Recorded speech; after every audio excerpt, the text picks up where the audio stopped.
The oceans will rage, and the land will burn, as the moon becomes as blood, and the sun black as sackcloth. But I warn you, before that terrible day, there will be a great falling away from the faith.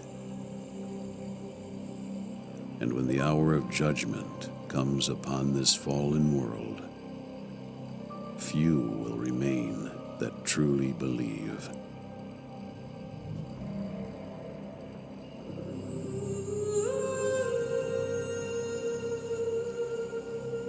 Though the convergence of signs for his return have been revealed to you throughout the Scriptures, there are some mysteries that God proclaims will be sealed until the time of the end.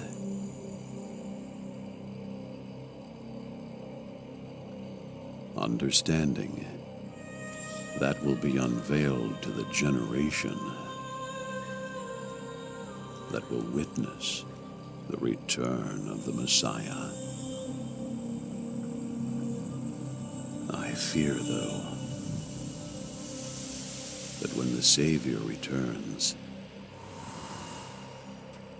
will he find any faith left on the earth?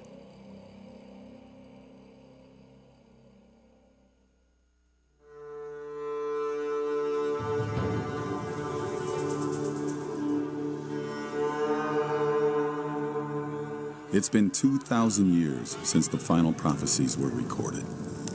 And today, the foundation for the convergence of nearly every prophetic sign foretold within the remaining biblical prophecies has never been more prominent.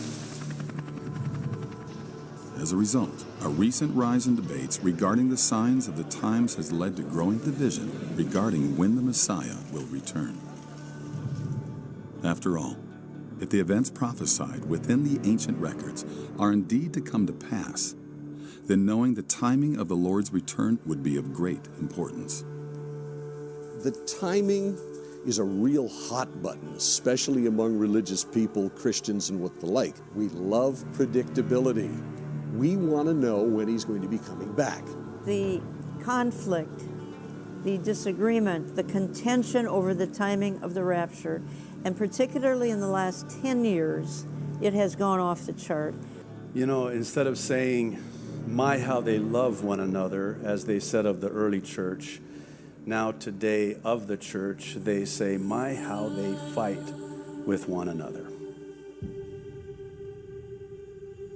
And recent findings from organizations such as Lifeway Research confirm that the infighting among Christians is deepening. In one of our surveys, we asked when they thought the rapture would occur. The largest group, 36%, believe that the rapture will occur pre-tribulation. But if that's the largest group, that means there's not a majority believing any one thing about the rapture. In addition to the 36% that believe the rapture will occur before the tribulation period begins, 4% of Christians believe it will happen in the middle.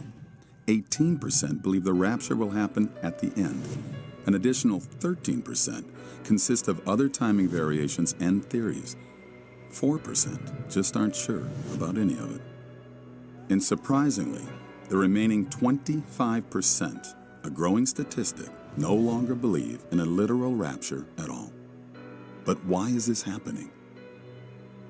People have access to a lot of information right at their fingertips, so they want to go and develop their ideas on their own. They want to put together this cornucopia of eschatological beliefs without any kind of hermeneutical framework, but it really may not match up with any views out there.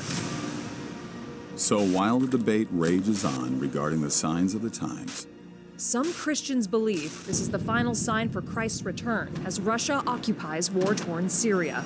Israel prepares for war as they send troops to the border. the secular world, which makes up most of the global population, couldn't care less about the return of Jesus, scoffing at what is perceived as nothing more than unfounded biblical nonsense. It's helping to drive people away. It's going to drive them away from the topic we're talking about, but ultimately it will drive people away from the church, from Christianity, from pursuing the faith. That's how serious. The timing is not nearly as important as the why of his return. People forget to even ask, why is Jesus coming back? Why is all this going to happen? Why must there be an end of the world? And I think we're focusing on the wrong thing. The issue is, why does the rapture have to happen? What's the point to it all? So, what is the point? Are the events of the end times simply a sequence of ancient superstitions, or do those that were with Christ understand something much greater that was buried by the sands of time?